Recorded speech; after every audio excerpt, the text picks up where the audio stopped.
There's been a lot of different things I've talked about with the DLC.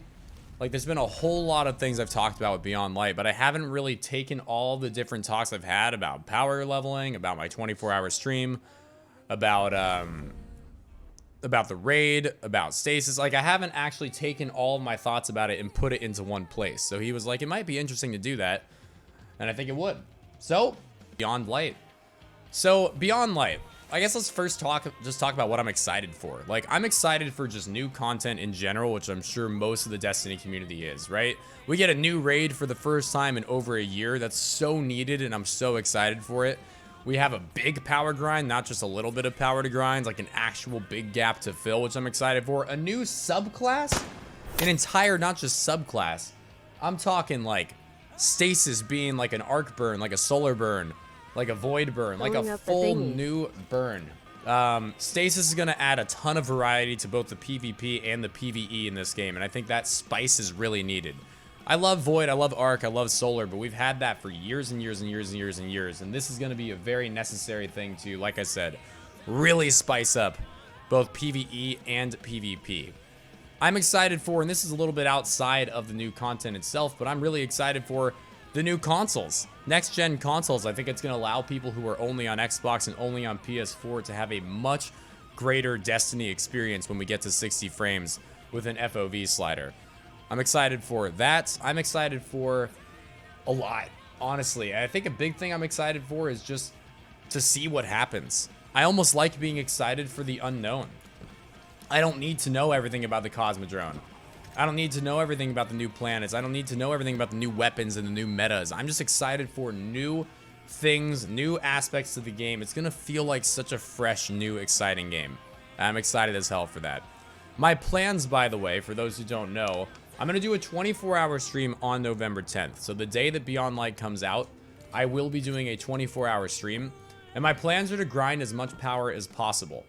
And realistically, this can kind of segue into what the power grind is going to look like for that first day. This power grind is going to be way different than what we've ever seen before. So normally, in order to grind power efficiently, you kind of flip-flop characters. You seesaw a little bit. You start on the character you don't care very much about. You go to the next character, and then you end on your favorite character.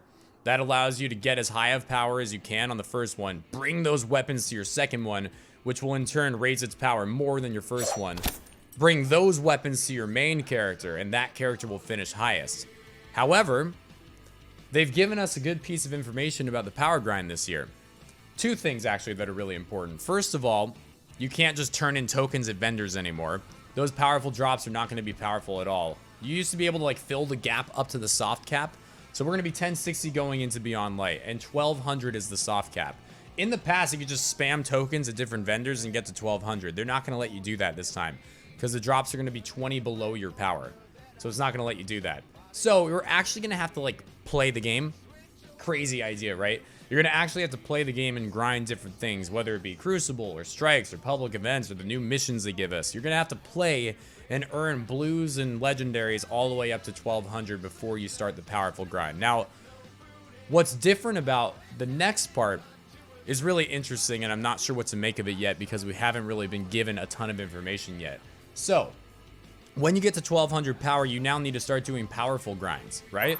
If you were doing powerful grinds this season, it would look like, you know, doing 4 Crucible matches, 3 Gambit matches, 3 strikes, all the different things on different planets, all the things that basically on your director light up with a yellow circle, right? These are powerful activities. And in the past, they were limited. You do your powerful activity, and it's done for the week, right? Or Pinnacle, right? But I'm just talking powerful for now. The update that we have for this time in Beyond Light is that they are going to make those power sources unlimited. And here's where the confusion is for me, and we kind of just have to wait and see, because it will 100% affect the power grind. If, let's say, by the term unlimited, they truly mean you can do 4 Crucible matches to get a powerful drop. I hate that it says Pinnacle. Pretend this is powerful. Pretend you can get 4, or you can do 4 matches, get a powerful drop. Then do 4 more, get a powerful drop. 4 more powerful drop, 4 more powerful drops, so on and so on and so on and so on. If that is actually the case, you can get to max power using one character, not even touching the other two. You can realistically get all the way up to 1250, which is the hard cap this next season, on one character if there's unlimited drops like they kind of said there is. Now, the reason I'm saying this is kind of an unknown is because we don't know if it's going to be the same amount of time required to get each powerful. They could totally do a scenario, and we'll have to see if they do, where 4 Crucible games to get your first powerful. Then it's 8 to get your second. Then it's 16 to get your third. You know, and it keeps getting harder and harder and harder to actually obtain your next powerful. They haven't really clearly stated for us what that will look like. So if it's happening just as quickly as it would on another character, you can get to that cap on one character. You don't have to flip-flop with 3 characters anymore. You can totally get there on one. If it does progressively get more difficult to get to that next powerful, then it is going to make sense to continuously flip. I am going to start on my Warlock with the intention of seesawing from Warlock to Titan to Hunter, leaving my Hunter as the most powerful character. That is my intention. Keep in mind, everything I just said is true for the power grind between 1060, where we are now, and 1250. However, there is still that pinnacle grind between 1250 and 1260. And that pinnacle grind, it will be necessary to use all 3 of your characters because there is a limited amount for pinnacles. We don't even know what the pinnacle activities are going to look like or how many we're going to have access to on the first week. If you want to get as high of power as humanly possible, you're going to want to actually use all 3 characters because you're going to need those pinnacles to get past 1250. And bringing over a 1252, a 1253, a 1254 weapon to your next characters is going to help their power grind and help them get even higher than their previous ones. But for that soft cap to hard cap area, you might be able to just do it on one character. Patty says if you're doing that to get high enough for trials, if you were raid power grinding, you would likely do something different. I'm doing that to get high enough for trials. If I'm raid power grinding, I'd likely do something different. I don't know. I feel like what I just talked about would be what I would do no matter what. I'm just trying to provide ideas for you guys and different ways of thinking about this power grind. And of course, a very important note, we don't know everything about the power grind next season. There's almost always a bunch of new things that we don't fully know about and fully understand, right? This season was Umbrals, and there were ways to abuse Umbrals and get them to be +4s almost every time. Like, there's almost always something we don't fully understand yet that impacts the power grind and how efficient you can do it. And we'll learn that on day 1 during the 24-hour stream. Tune in! Twitch.tv/GernaderJake. Come join us, dudes. Like, even if you don't really fully understand Twitch, we'll be doing 24 hours as soon as Beyond Light launches, and we'll be going nuts that entire week. So please just join us. Check it out. Maybe ask some questions in chat. We can help answer them and whatnot. So, power grind. That's my plans Tuesday, Wednesday, Thursday. I'm going to get as high of power as possible. Trials comes out on Friday, which I think is a very unfortunate scenario, and I explained that in a previous video. But Trials coming out on the very first weekend, I don't think very many people are going to be ready for the pinnacle grinds. I don't think very many people are going to want to enter Trials when there's so many new activities to be doing and so many other things to focus on. I think the Trials of Osiris playlist on the first weekend will still be higher than it is now. The player base will not be as small as it is now because it's going to be tons of new people coming in for Beyond Light. But I think launching it on weekend 1 is going to make it so a lot of people don't enter that would have had they launched it weekend 3 or 4. But I'll be in there. I'll be in there doing carries and getting pinnacles for myself and viewers and stuff. So that is my plan on the first week for sure.